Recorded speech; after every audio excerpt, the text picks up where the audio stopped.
This is Software Engineering Radio, the podcast for professional developers on the web at se-radio.net. SE Radio is brought to you by the IEEE Computer Society and by IEEE Software magazine. Online at computer.org/software. Welcome to Software Engineering Radio. I'm your host, Jeff Doolittle.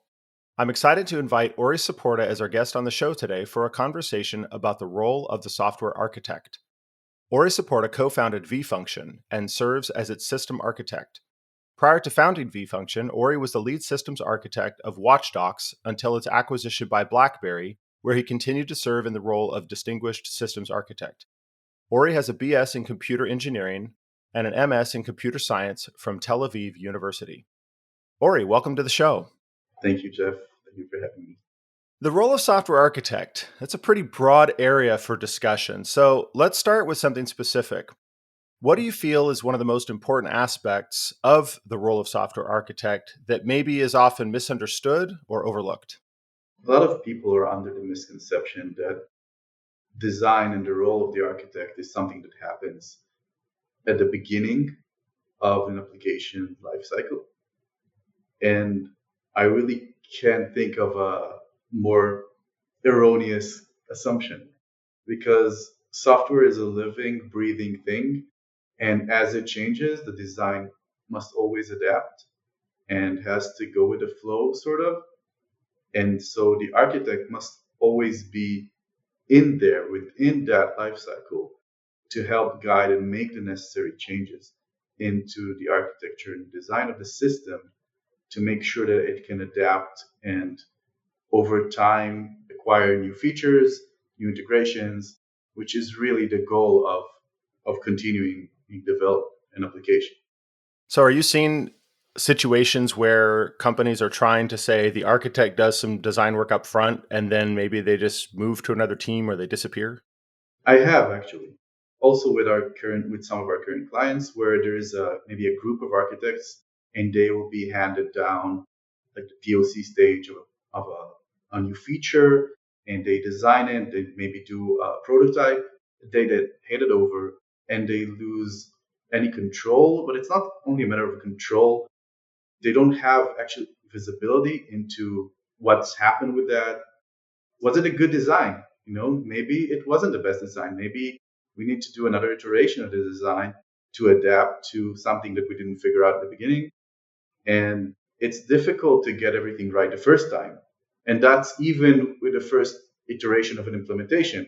And of course, things change over time, and a new feature might influence an older design because it was the right way to go before, and isn't necessarily the right way to go now. So what are the consequences when you see this happening on projects, when somebody just does some design and then they sort of disappear, they're no longer available? What is the impact on the software project that you see? So I can think of the impact from two directions. One would be the software itself. I think the software becomes less organized, possibly more complex. We can talk about acquiring technical debt. I think those are all kind of synonyms, right? Complex software technical debt. And from the point of view of the architect, and the architect now is moving on to the next thing. Now they're doing a new POC. And I think they're lacking that sense of accountability, that you can take pride in your design and see it come to fruition, and then make sure that it changes over time as is required. And you have difficulty doing that when you're not in that flow of changes. Do you run into architects that maybe don't want that accountability, perhaps? Is that possibly part of the problem? I'm sure there are. I'm sure these exist. I have to say, I don't think that's the problem. I mean, nobody starts as being an architect. We're not in the construction business. So I think architects are developers. And they're developers that actually were looking for more accountability and looking to have more of a say in how things work. And if they have inquisitive minds, they want to solve problems. And then when they get removed from the situation, I think they make do. They say, okay, cool, I have a new problem to solve. I don't think they necessarily want that to be the case. Right. So what's the cause then? Because I've seen this too, and I imagine many of our listeners have seen this as well. And maybe not every company functions this way, and we're certainly trying not to where I work. But what do you see as the cause of this? Architects do some design, do POCs, they do some exploratory work, and then they move on. Like, where's that coming from? I have some recollection of it being different in the waterfall era. Oh, you said the W word. Okay, interesting. Well, yeah. So share your recollection, because that's kind of a straw man that often gets stood up and beat up. But okay, so it was different then. I'm not saying I miss it, Okay. but, but it was different because it was very clear what was the architect's or system engineer's role.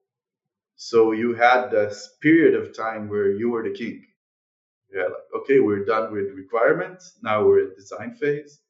And you work on the design and you work with others on the design. And at the end, like you hand the stick over to the implementation team, but then you keep working on now you're in the next cadence, right? Next version, but you're already in the next version and you're following through on the implementation and next version of the same software. And over time, with what is called agile, although I'm not sure it's called agile for a good reason, what happened is we kind of made design something that is nice to have as opposed to a very big must in the process. And since it's nice to have, then I don't have to involve the architect or even the design know-how at every point of the process. I invoke my own design know-how, right? As a developer, as a team lead. I own everything as a team lead, and it's my responsibility. It's nobody else's. And then there's the architect. He's kind of a consultant now. I like to think of it in a mob family. In the Godfather movies, there's the consigliere. Yes. He's sitting there next to the boss and he's whispering in his ear. So, okay, that's the architect's role, but then he doesn't do any of the damage himself. Interesting. Maybe it's a bit of a violent, but I'm thinking about movies, right? Not real families. Well, back to waterfall and agile. So, first off, and we don't want to go into this because this isn't the conversation about waterfall, but this is one of those things too, where people who didn't experience it maybe have some false assumptions about how it actually worked. So were there shops who did all their design up front and all the requirements, all their design, you were never allowed to touch it? There were some. That's not what most people did. And we've gone full circle now as you're describing, agile. And of course, there's some questions about, is agile really giving us agility, which is something we can talk about. But it reminds me of the phrase big design up front, which is what people think waterfall was.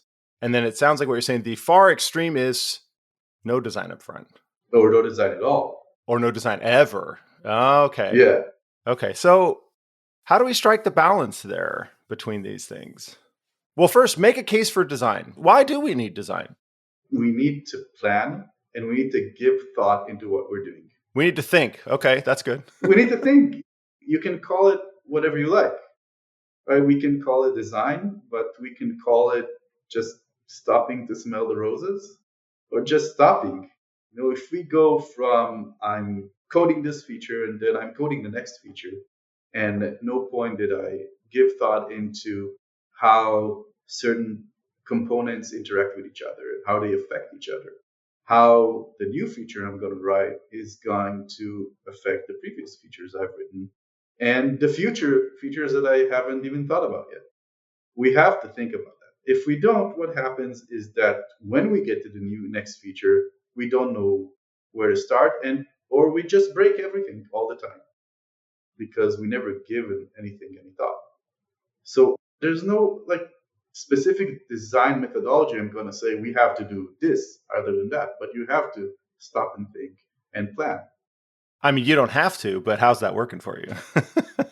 I'm sure some people will say I've never planned and everything is perfect, but I would think that these people are very unique individuals and we can't all be like that. Some people are that good. I accept that, but we're not all like that. Or maybe they're just that lucky. So it sounds like your contention then is that design is an ongoing task, not a task we just do up front, and it's not a task that we just don't do at all. It's an ongoing process. Yes? Absolutely. And that it's the role of the software architect to either own this process, participate in this process, what? I think they own it, but not own it in the sense that they're definitely not the only ones doing it. It's important that everybody does design. It's important because that sense of ownership, we also want every developer to feel ownership on what they did. Otherwise, they're basically Gen AI, and nobody wants that. And now we even have Gen AI, right? I would have said that 2 years ago without having Gen AI. I said they're like robots, but now we actually have robots writing code. Nobody wants developers to be robots. They want to have ownership into what they did, and ownership comes from the ability to make decisions. Can't have ownership if they're just following a script. So let's talk about the path that most people follow to architect. And then I want to explore a little bit about your path, which I understand is a little bit different. In your experience, where do most software architects or people with the title, right, software architect, what's the typical career path that leads them to that position in a company? And maybe if there's any benefits to it and maybe any challenges or problems with how it typically comes about from your perspective. I mostly think about software architects as individual contributors. When you start as a developer in a corporation, organization, or just in your professional life, you start at the bottom. I think we all start at the bottom, and we're just programmers, developers, engineers, and we learn the craft. And as we do, we get hopefully better at it. And then your career path is either being a better individual contributor or being a manager. And so people who have chosen to be individual contributors then have a decision to make. They can become very specialized in some methodology or some technology, or they can become very good backend developers and very quick, or they see themselves as people taking a bit of a bird's eye view, and then they would be drawn into software architecture more. So once we identify that as individuals, we would like to start to pursue that. We start reading stuff and then eventually go up to somebody and say, hey, I want the role of the software architect. And voila, hopefully you get it just by asking. Well, it took me a couple of times. So you reach this point, and most of what you described sounds to me like technical leadership. But is software architecture just the dev who's been doing it longer? Or, I mean, it's kind of a leading question, but like distinguish a little bit, in your mind, because I think you're saying there's more to it than just, well, I've been a developer for 20 years and I've read some things and now I suddenly am just made software architect, which may happen, but maybe there's some problems with that too. I think it's a matter of choice of what you're interested in. Because if you're just interested in the technology, then it wouldn't appeal to you, or it shouldn't appeal to you, I would say. You should be interested in the machinations of a system and complex systems. And it really comes down to what do you care about? What is your passion? My passion was to see how everything works together and to help drive integrations between components and systems and people and third party software and first party software and everything coming together, and to be able to give feedback to the product and break down product requirements. And all of that is not something that comes with being a good developer. But I think it's a baseline. You have to be a good developer, but you have to have the passion for that system engineering way of thinking, the architecture way of thinking. Like you should be able to go from 30,000 feet to ground level. And if you don't, I'm not sure that's the role for you. You should want to. Yeah. So basically, the architect has a more comprehensive view of how things fit together, how things can integrate, how they should integrate. At a high level, they need to understand the technology, but then they also need to have the bigger picture in mind. That's a broad summary, but is that effectively the general concept that you're describing? Yeah, I think we're getting a bit into what is the role and what's it made of.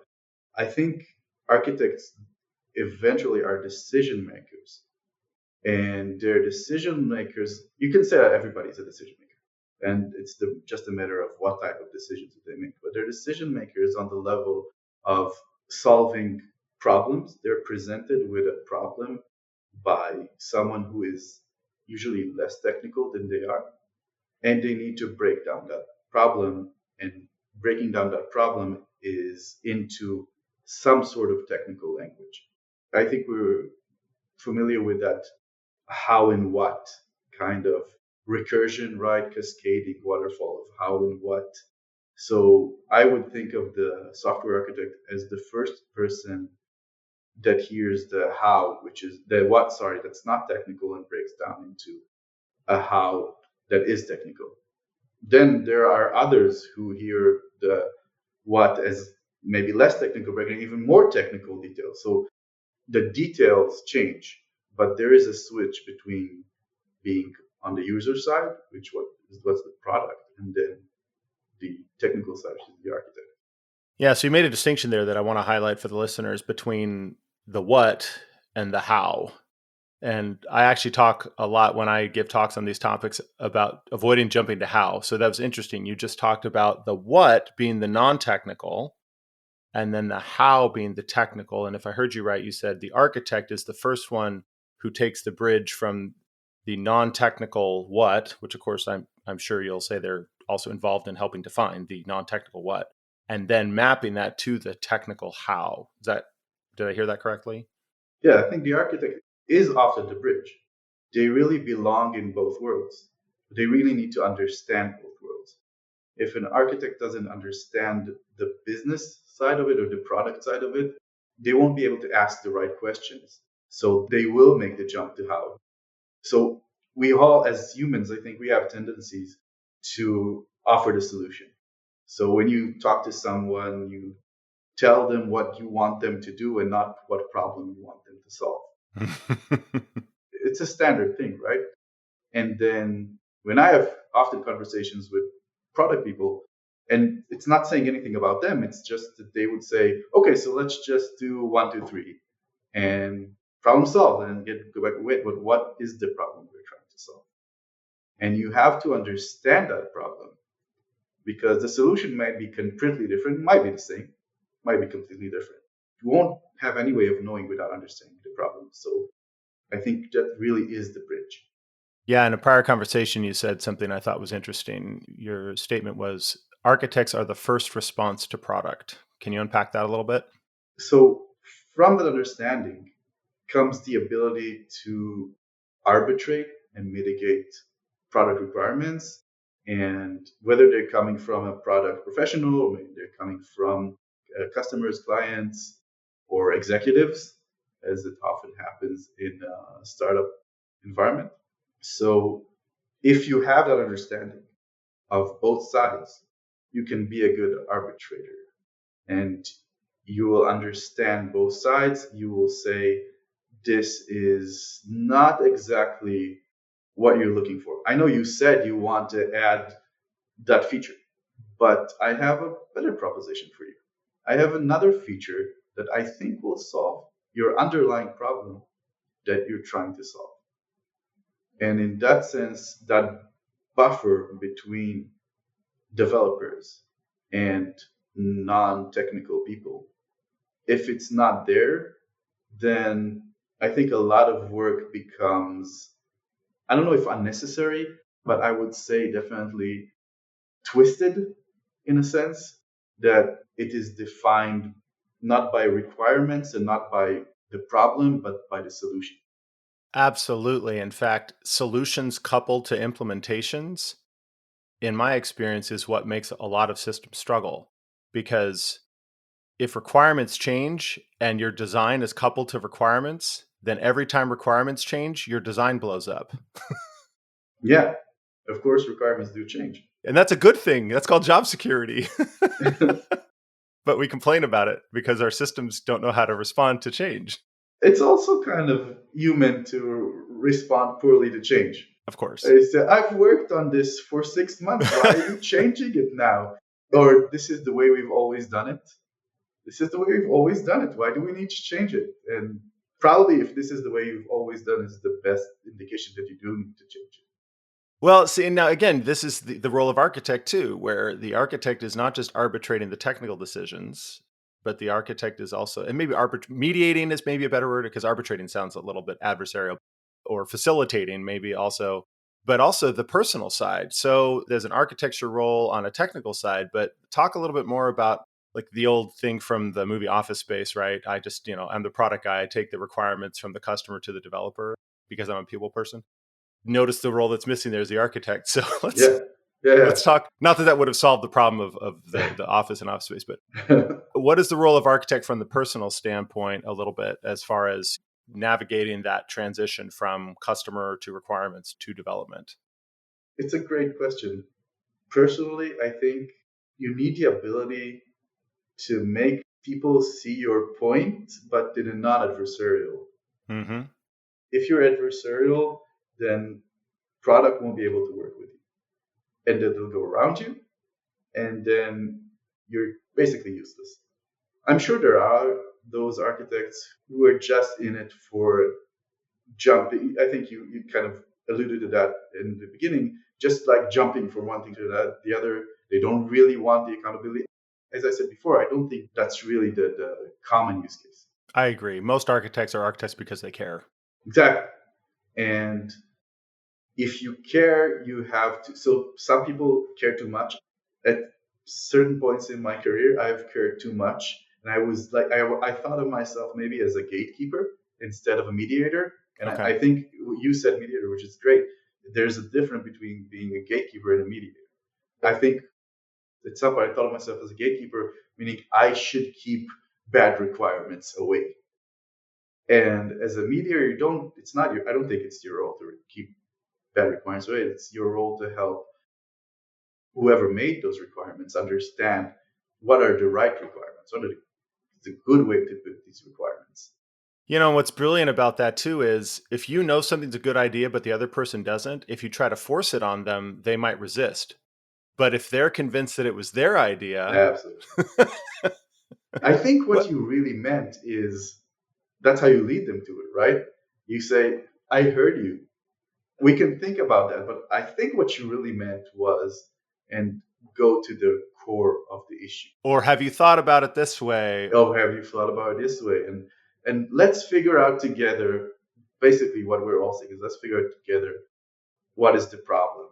But it has to be together, right? So if you're the kind of person that really doesn't want any interaction with other people or with non-technical people, and I'm not judging, maybe that's not a role you need to be in. Well, and that's a good point. So, we started with the technical aspects, which of course we have, some time to dive into a little bit more. And I want to on the technical side, but now we're kind of talking more about the personal side, which you could say is the soft skills side, right? There's the hard skills of being an architect, the technical and the design skills. Then there's the soft skills side, the process and the people skills. And so, we talk about the path of an architect, and you mentioned it before, right? They tend to be the developer who maybe wants a broader perspective, or the engineer who sees the bigger picture and they want to like lean into that a little bit. But none of that is giving you soft skills training. So in your experience, where are successful architects getting? By the way, soft skills are hard. Yeah. Right. So where are they getting that experience to be successful on the people and process side of things? Because they're often not trained in that, in my experience, at least. Maybe yours is different. I have mentioned it on our previous conversation, is that I came in without the hard skills. You came in without the hard skills. Yes, I came in without the hard skills. I came in with the soft skills, and I was learning on the go, learning the technical side of it on the go. I was always interested in technology, but I started actually as a system architect or system engineer, came from the product side, from the business side of things. And I was a caring and passionate user, and I was interested in technology, and that made me a good candidate to be that bridge. And the soft skills come from caring, So if we're talking about a specific domain, a specific business domain, then it may be something that you're really passionate about and you've experienced it as a user. And then you're able to explain your passion and to talk to your passion with others. And you can talk to your passion with others that are technical and others that are non-technical. And when you do, they both understand you because you've given a lot of thought yourself. And then I think I'm the wrong person to ask how to be a people person. I'm not sure I am a people person, but it's about knowing that that's definitely something you need, right? If you understand that you need to be that person that everybody comes to from the technical side and from the non-technical side, and if you want to be that person, you will be that person. Yeah, and I guess part of the challenge here is you and I both came at this from and maybe soft skills isn't the only part of it, from the business side, and then the technical came later. So that's true for me as well. But we both know a lot of software architects as well, and I'm curious your experience. In my experience, that's the less common route. The more common route that I tend to see is people come up through the technical side, and then they have to shore up or learn the soft skills. Is that true for you as well most of the time? Yeah, absolutely. And they often struggle with that. There you go. So now let's talk about that a little bit because, I'm sure you spend a lot of time mentoring, I do as well. So what do you do, or what do you think a software architect needs to do and can do to shore up that side of their ability to facilitate the interaction between the business side and the technical side? I think often the first thing they need is confidence, because if you're used to being part of a larger team and you're an individual contributor, but you're within a very well defined boundaries. And then as an architect, those boundaries kind of fade away. And you talk to a lot more people. And then if you're not confident, you might get overwhelmed, and then you might get pushed back down into where you feel comfortable, where you feel confident might be just writing code, and you won't be providing that service of being that bridge, being that mediator. So I spend time with, when I'm mentoring, is building confidence. And just, you know both sides. You've been at this long enough and you care about it enough and have enough passion about it to be able to talk about the subject with anyone. And with that confidence, the shyness or the apprehension fades away. I think that really, confidence really is key. And by the way, the psychology tells us one of the best ways to build confidence is to act confident, because you get the feedback loop. Because when you act confident, people perceive you as confident, and then you perceive them perceiving you as confident, then you become confident. Of course, the opposite is true. If you don't appear confident, people perceive you as not confident, you perceive that they perceive you as not confident, and then you're not confident. And then you withdraw. Yeah, and that's a simplistic way of looking at it, but it's part of the equation. So building confidence. But what else? Because there are those occasional architects too who are incredibly confident, and they're really good at like beating people down with their strong technical opinions. So, and I know you're not saying that, and let's not really go too much there, but I just want to tell listeners that's not what we're saying. You're not saying be confident like that person. You're saying reasonable confidence in somebody who the confidence will benefit them and it'll benefit others, not because they're trying to browbeat people, but because they do have good contributions to make. And if they're not confident, then they're not going to be able to participate. I don't want to get too deep into psychology because I'm not a professional, but I don't consider these people actually confident. People who need to browbeat others. It doesn't come from a place of confidence. Yeah, like bullies are actually afraid a lot of times, right? Yeah, I think so. I mean, it takes a lot more confidence and self-assurance to listen than to yell at others and force your opinion on others. That's what I was looking for. Exactly. That's a great summary of that. So let's move off of confidence for a minute. What else? So I have confidence, that's like an attribute, but are there any specific skills from a soft skills side that you find that software architects benefit from when they have these particular kinds of skills from the personal and the process side, the people side? I just kind of touched on that without even noticing. You have to be a good listener because you need to listen to the problems people bring to you. I think people come to the architect from both sides, as we said before. People from the technical side, people from the business side. And then you have to listen to all of them because you don't know the questions or the answers better than anyone. You might be the best at translating them. That would be another skill. So the ability to translate between technical and non-technical and translate between people.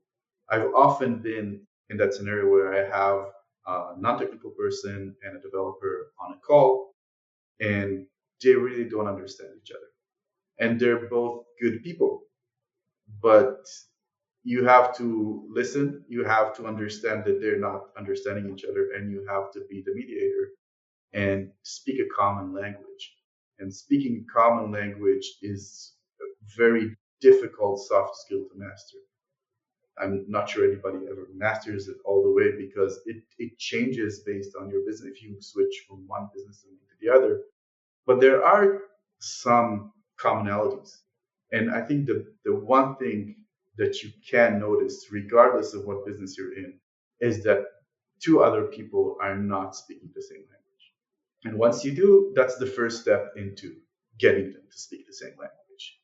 Or at least you translating between them so that they can. Yeah, that's fine. That's fine. Hopefully, you don't have to translate everything. You can facilitate it. You can start the conversation, and then they will understand each other. Well, and it's tough too, because you point out if you notice they don't understand each other, the reality is they may think they understand each other. And then you have to show them that they don't. Actually. Yeah. And you have to do it gently. Yes. You have to make them see it without spelling it out, because then people become uncomfortable and then they become withdrawn and then they feel misunderstood. And people don't like feeling misunderstood. That's true. Switching gears a little bit, I feel like we're getting a broad picture. You know, there's some soft skills, there's some hard skills, technical, people skills, these kinds of things for a software architect. But give us just briefly a broad picture of what does a successful software architect look like? And then let's talk about what are the challenges that keep architects from feeling like they're able to have that consistent success in their role? What's maybe holding them back, either in themselves or in the systems that they're working in? If we assume that the architect in question is the type of architect that does want to take accountability over software design throughout the life cycle of an application, then a successful architect would be one that can maintain a vision of what architecture should be and what design should be, and influence how it is done over time. So the design vision is consistent over time. Well, consistent sounds kind of strict, like it shouldn't change. It can change. It should adapt, but it should be done through the architect's eyes, from top down and not from bottom up. So maybe it's the design vision is consistently curated over time. Oh, yeah, I like that. Okay. I like that. Okay, so a successful architect is able to consistently curate the design and the design vision over the life cycle of the project. Even more than that, I think what I would be like to be measured on as an architect is my ability through that design, through that vision, to facilitate software development, to enable the creations of new features, new integrations, and the right ones, right? Not just new for the sake of new, but the right features and integrations. Okay, so let's try this. So a successful software architect helps developers successfully deliver on the actual requirements, something like that maybe. Yeah, that's good. On the requirements that are based on the root problems, the core issues we're trying to resolve. Right, real requirements. Real requirements, yeah. Yes. Okay, so that's a successful software architect. And I love that because we help make everybody better, right? We help the developers be better. We help the product be better. We help them solve the problems. We understand the real problems and we provide real solutions that solve the actual real problem. Great. What's holding us back? Well, I think there are things holding us back on multiple levels. There's the organizational level that sometimes it looks like the design phase or the lack thereof is a good thing. We don't need, it's just we are spending time on design. Why are we spending time on design? We should just go and write solutions. Start iterating. Yeah. And I get Dilbert in my head, right? We all know the Dilbert type manager. And I'm not saying that all executives are like that. Absolutely not. I've worked with amazing executives. I actually never worked with an executive like that. But it's still kind of their job saying, let's get this done as fast as we can. And you need to understand as an architect and convince others that as fast as we can, at least over time, does mean with good design and the proper amount of time spent on design. And that's a difficult thing to do. It's difficult to, as they say, talk truth to power. And it's difficult task to convince people that are measured on time delivery why something could take 10% or 15% longer now, but over time, even if everything takes 15% longer, it won't get delayed 100% in the next iteration, right? We won't get stuck because we didn't think it over. We didn't plan ahead. So that's a real difficult task. And I think that's one reason why architects are struggling. Another reason would be coming from the technical side is that with a lot of ownership moving down to team leaders over time, which I think is a good thing, then it became kind of contentious into who is the owner and why are you telling me what to do? And of course, in a good relationship, right? It's not, nobody is telling anybody what to do, but it's not often the case. And so from the executive side, maybe say, we don't need this space. It just takes time. And from the technical side, they might say, well, I'm doing the design, you're getting in my way. But that team lead have a much narrower scope. And they're maybe doing good design, but on their narrow scope. And then the architect, which should have the broader scope, he doesn't have the backing from the executives, and he doesn't have the team leader going up to him saying, I need your help. And if neither of these things happen, then they can't be successful. And then on top of that, the architect's role, I think throughout at least my history, has been very much tied into documentation.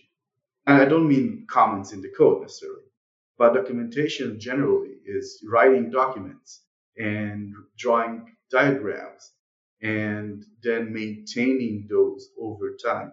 And you spend a lot of time on maintaining. I used to have a spreadsheet with a huge database specification, like SQL database, relational database specification with every public key and foreign key documented.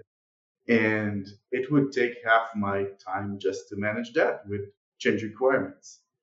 And it doesn't have the ability to impose that on the actual implementation, nor does it get updated with the actual implementation. So you're just doing documentation kind of for your sake. And so with everything else being automated, and we don't have those tools yet, and it feels kind of archaic in some way. It does. An analogy that comes to my mind that I use a lot is if my water heater breaks and I need to call a technician and they show up and the water heater itself doesn't have a document, attached inside it, or they can't go online and find a document for the specification, they are going to struggle to figure out how to fix this water heater because there's no specification of how the thing is intended to work and how it does in fact work, or washing machine, or figure anything out. And yet with software, we often just say, well, just look at it. But looking at it doesn't tell you the intent of the purpose and the design and these kinds of things, right? Right. And so we have to resolve the conflict between what we designed and what we document and what is actually happening. And we have to keep doing that all the time. And that just takes a lot of our time and often also becomes a reason for conflict. You'll go to developers saying, wait, we designed it like this. Why did you implement it like that? And then there's a lot of contention. Well, and that's where I think coming up from documentation for a minute, you said something before. You said, how do we, you didn't use these exact same words, but instead of quick and dirty, it was how do we do quick and clean? And how do we maintain that consistently? And I put documentation in that category of, and somebody asked, what's the right amount of documentation? I said, well, there it is. It's the answer that we can keep going quick and clean. We're not slowing down because we don't know what the heck we built, right? And then there's other things you mentioned too. I think you didn't use the word, but you're also talking about constraints. You sort of hearken to the idea of constraints. So talk a little bit about, you're a systems engineer as well. So, constraints triggers a whole bunch of thoughts, I'm sure, in your mind. Talk a little bit about the software architect's role as it pertains to constraints within the software system and the human systems around it. Well, I think it's all constraints, because if there were no constraints, we could all just wish a software would do something and it would magically do that. That'd be amazing. Yeah. And even with Gen AI, we're very far from that. I think that the constraints come in all levels. So there are constraints on the availability of engineers and the availability of their engineering know-how.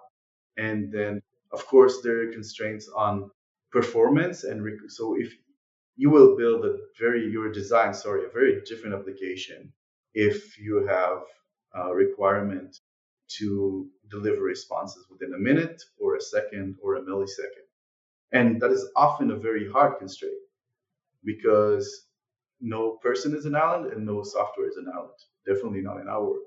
You're always getting information from other softwares and possibly producing information for others. And then you might just be getting a million megabytes per second, terabyte per second, a petabyte per second. A petabyte might be extended too much, but you might be getting terabytes per minute. And then that's a real constraint. There's nothing, you can't negotiate there. You have to work with it. And then on the other side, you need to provide something to the user, but you can do that within a minute. And then you have all that time in the middle to figure out what the right thing to do. So these are the parameters of the problems you're solving, the constraints of the parameters. Everything is an optimization problem, right? It's just the constraint is what you optimize to. Without that, as an architect, I don't know where to start, right? Without somebody telling me the parameters of a problem, where would I start with the solution? Absolutely. And you mentioned what you optimize for is the constraint. And for those who aren't familiar with that phrase, that's straight out of systems engineering. So another area that I think often holds software architects and the systems that we design back is quality. We've talked about constraints. We've talked about some other aspects of this. But if you will, speak some to how quality relates to the role of software architect in your experience. Well, that's actually, it's written right here in my notes, how it's one of the roles of the architect I wanted to discuss, because I think the quality means a lot of things to a lot of people. And the word quality, you have quality assurance, and I don't think that's not that type of quality. You have code quality, and I actually don't think that's that either. I think there is a engineering quality, or maybe the quality of an application, of the design of the software. It's its own thing. And quality is the ability to understand something and for it to make sense in a way that you can then continue working on it. Right? If the quality isn't there, then you don't have anything to build on. So if you have, imagine a brick house, you stack bricks one on top of the other, and if the bricks are from poor quality, at some point with some amount of weight, they'll crumble, and then everything goes down. So quality is the basis of what you're building on. And if the software quality is something that is, through good practices, something we can achieve, right? Something we can actively work on and improve. It's not a binary thing. It's not a 0-1, but it's something we can always improve on, so that when you get started, if you make the right decisions in your practices. The right decision may be to make sure that everybody has a CI/CD that includes testing, for example, right? You might not think of that's not the first thing you think about as a role of an architect, but I think it really is something that the architect should care about how people interact with their software, right? With their, if I'm a team lead and I'm a very technical person, I just want to write code and more features and more features, and somebody has to tell me, wait a minute, stop. Let's make sure that the new feature you wrote didn't break everything else. So it's not as much a design decision, it's a decision to make sure that there is something to build on. It's another design constraint, really. You're constrained by the quality of your system. And if you want to get past those constraints, you may need higher quality in some cases. You have to manage quality, and you have to do that. And it could be something that an engineering executive does, especially if they are passionate engineers themselves, but it might not be. And I think it's definitely part of the role to make sure that these kind of standards and practices are met so you have something to build on. Yeah, and if you go back to Edward Deming, who I'll put some notes in the show notes about Edward Deming, who's the father of total quality management. You mentioned quality management. And for those of you who are involved in things like lean, if you haven't read about Edward Deming and the Toyota miracle from the 1950s, you absolutely owe it to yourself to do that. Because while quality, as you're saying, is part of the software architect's job, as you learn about TQM, it's everybody's job. It's just an architect has a specific part and role to play in that. What other aspects of the software architect's role did you have in mind that you want to make sure we cover in the time we have left? Anything else you wanted to highlight? So maybe one thing we haven't really discussed is being the facilitator of change and being open for change. I think maybe we've kind of talked around it, but being open-minded and making sure that you don't just say no. It's a very guttural response to somebody asking you something. You just say, no, that's not what it should, how it should be, or that's not how we do it. And I think you need to be, as an architect, if you own the design and if the design is good, it needs to be very dynamic.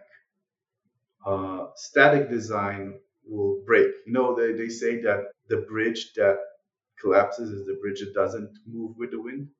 So I think that's exactly the case. If you own the design isn't dynamic, then it will break. You won't be able to build on it, and you have to do that. So you need to actively seek change. You need to actively see how you can improve. If you've designed something a year ago and you are the owner of the design of that application, you have to revisit what the application does today. You have to revisit what the software requirements are and how they've changed. And the design you made a year ago, which may have been correct a year ago, it might not be the right design now. Yeah, last year, I'll put a link in the show notes to a prior episode with Chad Michael from Don't Panic Labs.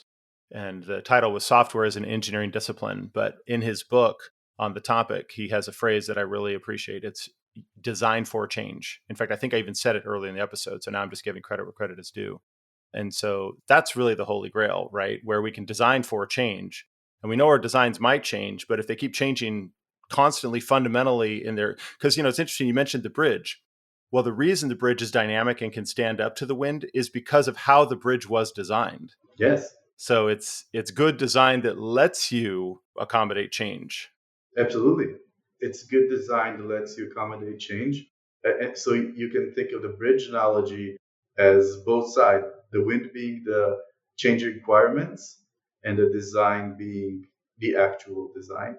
Yeah, similar to buildings, right? If you want a building to stand up in an earthquake, old school thinking would have been it doesn't move, it's immovable. And now if you look at the dynamics of how buildings that can tolerate earthquakes are, they're extremely flexible and dynamic. It's amazing. So the design is flexible because the wind will come. If I close my eyes and close my ears, the wind won't come. It will come, right? It won't help. Bury our heads in the sand and just hope. Yeah, that won't help. You can do that. If you're a software architect, I hope that's not what you're doing. Exactly. So in the time we have left, I know that you work for a company called vFunction, and there are some things that your company provides that are intended to help architects be better at doing their job. So talk a little bit about vFunction and what you guys do to help make software architects' lives better. Great. So we provide architectural observability. So basically provide insights into complex software, and we enable developers, engineers, and especially architects to understand the architecture of the software, enabling them to continuously manage their technical debt and modernize their application. And continuously modernize their application, which is exactly what I was alluding to before. Having the design being a living, breathing thing that needs to be updated as the application changes and the requirements change. You said something interesting as you were describing vFunction and what it provides. You called it architecture observability. So since this is an audio-only show and we can't show pictures to the listeners, if you can, try to paint a picture for us about what could somebody expect if they had a solution that provides them architecture observability. Well, I think a lot of it goes down to dependency management. And dependencies could be between classes in a software or between database tables or code and database, and then external services could be some cloud provider service. And really anything could be dependent on pretty much anything else within the software system. A complex system is a system where these dependencies are complex, right? And there may be circular, and there may be some dependencies are shared very liberally throughout, while others very localized, which is often the best case, right? We like localized dependencies. Localized dependencies hint at modularity, which is something we aspire to. And so the first thing we do is we visualize these dependencies. And visualizing these dependencies with the context, and the context being the domains, the business domains within a software, within an application. And then allowing you to make decisions on which of these dependencies belong and are correct, and which of these dependencies are ones you really want to get rid of. And then over time, really showing you when new dependencies are added and in specific areas of interest, right? Because there are two aspects here. One is visualizing, and then there's prioritizing, because you don't want to get overwhelmed.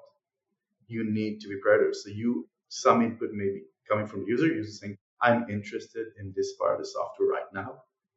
I'm going to put effort into making it better because it's really hurting me.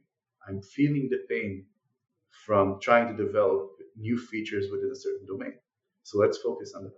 And it could be coming from the system saying, this class is gone. It's in God mode, right? It's a God class. We don't want that. It's every time you touch anything, you need to change this class. So you need to fix it. And so visualizing these dependencies and pointing them out to the architect and prioritizing. That's really what the observability is. Identifying them, visualizing them, prioritizing them. Well, Ori, it's been great having you on the show. Is there anything else you want to cover in the time we have left before we wrap it up?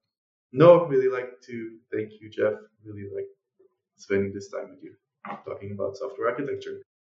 Yeah, it was great having you on the show. If listeners want to find out more about what you're up to, where can they go online? Well, they can find me on LinkedIn, and they can go to vfunction.com. vfunction.com. That's the word function with the V in front, .com. Yes. Fantastic. Well, Ori, thank you so much for being a guest on Software Engineering Radio. Thank you, Jeff. This is Jeff Doolittle. Thanks for joining us. See you later. Thanks for listening to SE Radio, an educational program brought to you by IEEE Software Magazine. For more about the podcast, including other episodes, visit our website at se-radio.net. To provide feedback, you can comment on each episode on the website or reach us on LinkedIn, Facebook, Twitter, or through our Slack channel at seradio.slack.com. You can also email us at team@se-radio.net. This and all other episodes of SE Radio is licensed under Creative Commons License 2.5. Thanks for listening.